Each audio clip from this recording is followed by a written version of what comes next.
Hello guys, my name is Ankit Mishra, your motivator, guider and mentor.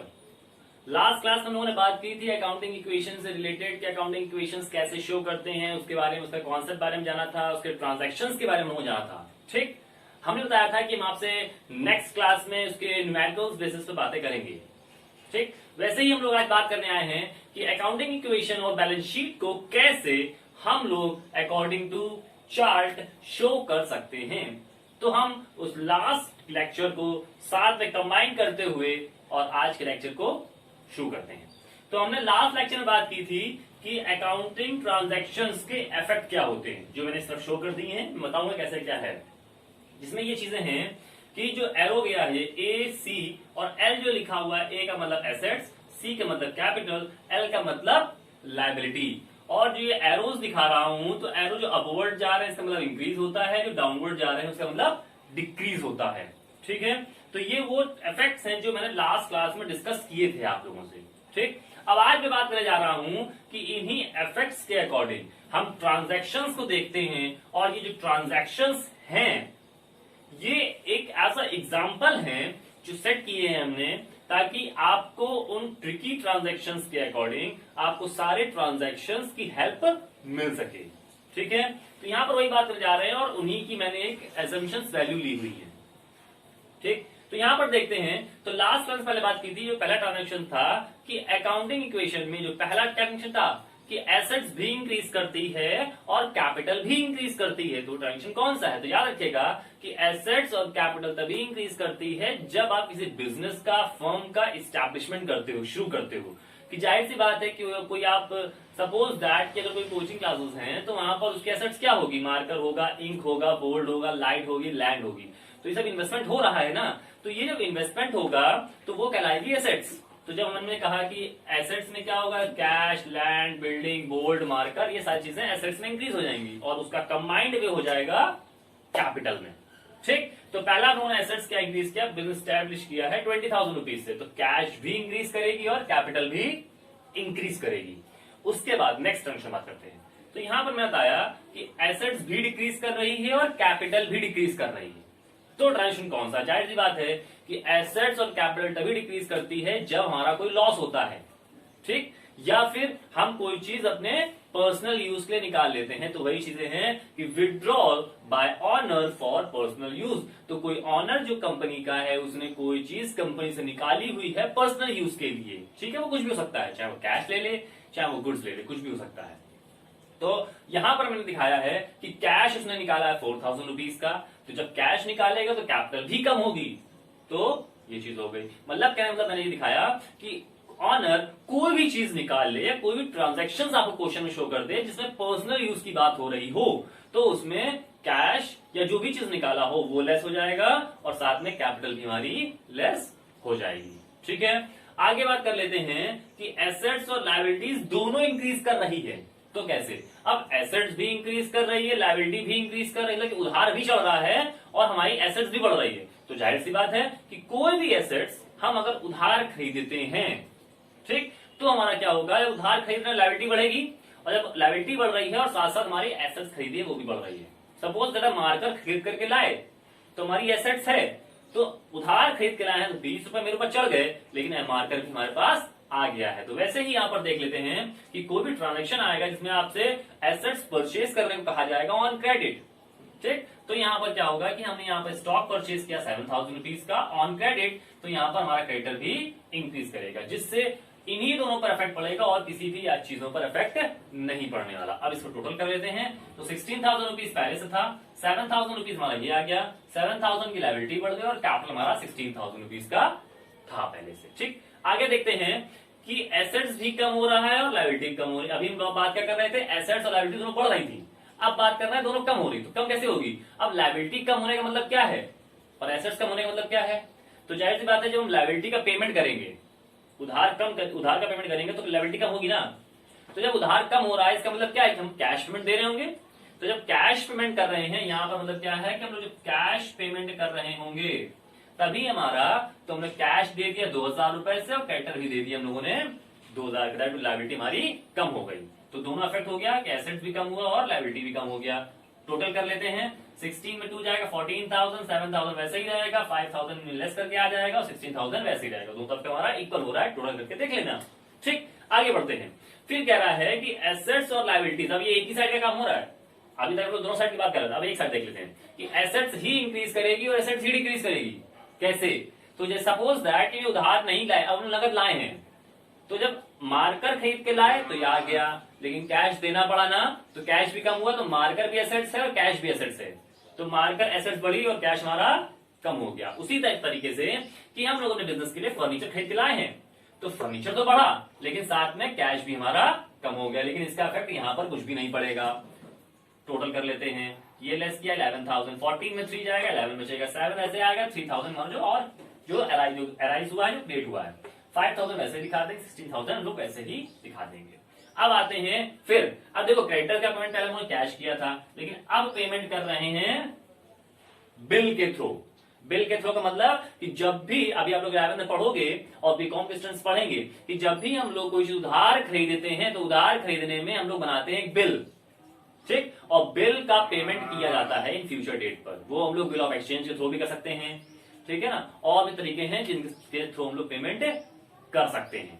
तो उसी चीज में यहां कहा गया है कि हम लोगों ने उधार जो क्रेडिटर जो है वो पेड करे जा रहे हैं बिल के थ्रू। तो 1,500 रुपए हम लोगों ने क्या किया, पेड कर दिए, लेकिन पेड किया किसके थ्रू, बिल के थ्रू, तो बिल्स पेबल के थ्रू पेमेंट किया जाएगा। अब ये बिल के बारे में आप जानोगे बिल ऑफ एक्सचेंज वाले चैप्टर में, ठीक है, जब उसमें हम लोग आएंगे तब बात करेंगे।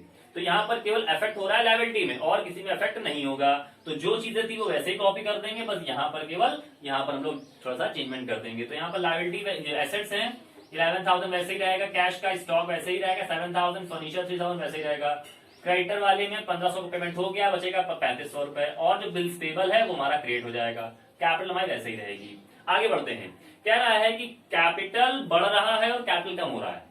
तो याद रखना कि कैपिटल बढ़ेगा और कैपिटल कम होने का मतलब ये है कि जब कैपिटल ही खरीदी जाए और कैपिटल ही बेची जाए, तो कैसे होगा कि ये चीजें, इसका ट्रांजेक्शन बहुत कम आता है, लेकिन जो ट्रांजेक्शन जो आएगा वो कौन सा आएगा कि अगर कोई चीज खरीदने और बेचने की बात हो रही है लेकिन वो कैपिटल ही होगी, अब कैपिटल तो सब मिला के होती है ना, तो यहां पर क्या हो रहा है कि ट्रांजैक्शन नहीं आएगा, लेकिन जो ट्रांजैक्शन मैंने बनाया है, जो बना हुआ है, वो क्या है कि यहां पर शेयर्स की परचेजिंग और सेलिंग करने की बात कही जाएगी। मतलब कि एक जो कंपनी का शेयर होल्डर है, जो बहुत शेयर होल्डर होते हैं किसी कंपनी के, सभी कंपनियों के, तो क्या होता है कि एक शेयर होल्डर शेयर्स सेल करेगा, एक शेयर होल्डर उन शेयर्स को खरीद लेगा।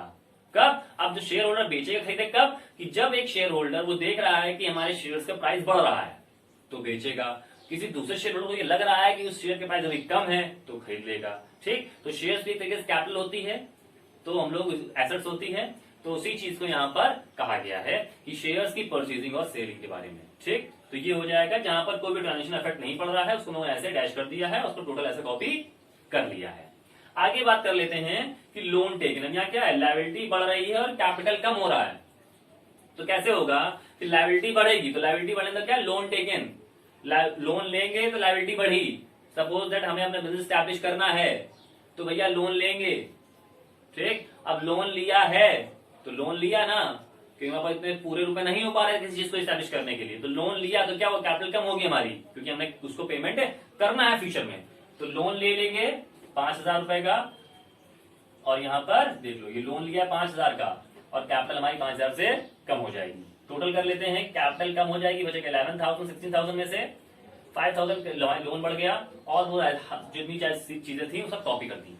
अब बात कर लेते हैं, लास्ट है कि लायबिलिटी कम हो रही है और कैपिटल बढ़ रहा है। तो हमने इसके पहले बात की थी कि लायबिलिटी बढ़ेगी, कैपिटल कम होगा, तो क्या लोन लिया था तो कैपिटल कम होगी, लेकिन अगर लोन का पेमेंट कर देंगे तो कैपिटल बढ़ जाएगी, दैट मीन लायबिलिटी कम होगी और कैपिटल बढ़ जाएगा।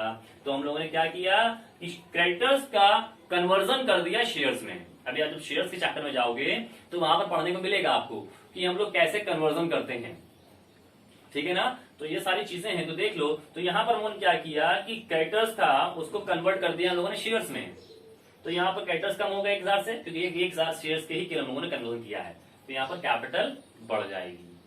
ठीक है, तो ये चीजें थी, हम इनको टोटल कर लेते हैं, देख लेते हैं। तो याद रखना कि दोनों तरफ का जो टोटल होगा वो इक्वल होना चाहिए, तभी अकाउंटिंग इक्वेशन हमारी फुलफिल करेगी, उसकी जो कंडीशंस हैं तभी फुलफिल होंगी। अब याद रखिएगा कि मैंने जो ट्रांजैक्शंस लिखे हुए हैं, मेरे लिखने का मेन पर्पज ये था कि इससे रिलेटेड या इसकी लैंग्वेज चेंज करके कुछ भी चीजें होंगी, या जैसे यहां पर कहा गया कि विड्रॉ की बात हो रही है, तो या तो अगर कोई एक्सपेंसेस होते हैं इन फॉर्म ऑफ कैश, ठीक है ना, तो याद रखना ये कैश पर्सनल यूज है, और कोई एक्सपेंसेस होते हैं तो वो दोनों चीजें यहां पर लेस कर दी जाती हैं कैश के थ्रू, ठीक है। तो ऐसे ही ट्रांजैक्शंस आपके आएंगे, जो मैंने आपको ट्रांजैक्शन जो आएंगे जो पेपर में आपके, वो मैंने इजीएस्ट तरीके से समझाने की कोशिश करी है, और समझ में शायद मुझे लग रहा है कि आ गया होगा। और अब आगे बात करने जा रहे हैं कि याद रखना कि जो अकाउंटिंग इक्वेशन थी, जो हमने कहा कि टोटल आएगा इक्वल होना चाहिए, तो इक्वल तो होना चाहिए, तो आप यहाँ टोटल करके देख लोगे, लेकिन बाद में आपको बैलेंस शीट भी बनानी होती है, ठीक, क्योंकि हम लोग अकाउंटिंग के कॉमर्स के स्टूडेंट हैं, अकाउंटिंग वर्क हमारा काम करना है, तो हमको सारा प्रोसेस अकाउंटिंग के थ्रू ही करना पड़ेगा, क्योंकि बैलेंस शीट आखिरी में बनानी ही पड़ेगी हम लोगों को, जाहिर सी बात है, क्योंकि हर चीज दिखानी पड़ती है हम लोगों को ना, तो वही चीजें हैं। तो आगे बात करेंगे बैलेंस शीट की, ठीक, चलो देखते हैं। तो जैसे बताया कि हम लोग आगे बात करेंगे कि बैलेंस शीट कैसे बनाई जाती है। तो बैलेंस शीट ये है हमारी, तो बैलेंस शीट में क्या बताना है हम लोगों को कि जो हम लोगों ने अकाउंटिंग इक्वेशन में जो चीजें हम लोगों ने दिखाई हुई थी, जो हम लोगों ने टोटलिंग दिखाई हुई थी अकाउंटिंग इक्वेशन में, उसको एक बार देख लेना वापस, और टोटल उसका नोट कर लेना कॉपी में, ताकि आगे के लिए आपका सही हो जाएगा। तो ये चीजें हैं कि हम लोग बैलेंस शीट बनाते हैं, जानते हैं कि बैलेंस शीट एक स्टेटमेंट होता है जो एक फाइनेंशियल पोजीशन जो शो करता है, ताकि हम लोग एविडेंस के तौर पर, प्रूफ के तौर पर फ्यूचर में काम आ सके और डिसीजन मेकिंग में भी हेल्प हो सके। तो ये सारी चीजें हैं। तो बैलेंस शीट में क्या शो करना है, जो अकाउंटिंग इक्वेशन से रिलेटेड जो भी हमारे एसेट्स थी और लायबिलिटीज थी, उन सभी चीजों को हम लोग बैलेंस शीट में शो करेंगे। कैसे, तो देख लेते हैं। तो liabilities left hand side and assets right hand side पे शो किया जाता है। लायबिलिटीज में क्या क्या था उस तरफ देखो, यहाँ याद रखना है कि इधर क्रेडिटर था, बिल्स पेबल था, लोन था और कैपिटल था। तो इन सभी चीजों को उठा करके हम लोग यहाँ पर शो करेंगे विद अमाउंट के साथ। और जो इस तरफ एसेट्स थी, क्या था, कैश था, स्टॉक था, फर्नीचर था, उनको उठा करके इधर शो कर देंगे अमाउंट के साथ, और अमाउंट के साथ टोटल कर देंगे। तो आपको पता है कि बैलेंस शीट एंड हो गई है इक्वल, डबल लाइन से बंद कर दिया गया है। मैंने आपको बताया था कि जब तक आप डबल लाइन से बंद नहीं करते हो उसको एंड नहीं माना जाता है, ठीक। तो ये पूरी प्रोसेस थी जो अकाउंटिंग इक्वेशन जो उन्होंने बनाई है, ठीक। अगर समझ में नहीं आया फिर भी, जैसे मुझे उम्मीद है, मुझे तो विश्वास है कि आपको समझ में आ गया होगा, लेकिन फिर भी इन कंडीशन अगर समझ में नहीं आया है आपको, तो आप क्या करोगे, कमेंट बॉक्स में आप हमको बता सकते हो, मैं आपका तुरंत आपको फीडबैक दूंगा, और आपकी जो भी प्रॉब्लम्स हैं उसका इजीएस्ट तरीके से, सिंपलेस्ट तरीके से आप तक सॉल्यूशन पहुंचाने की कोशिश करूंगा।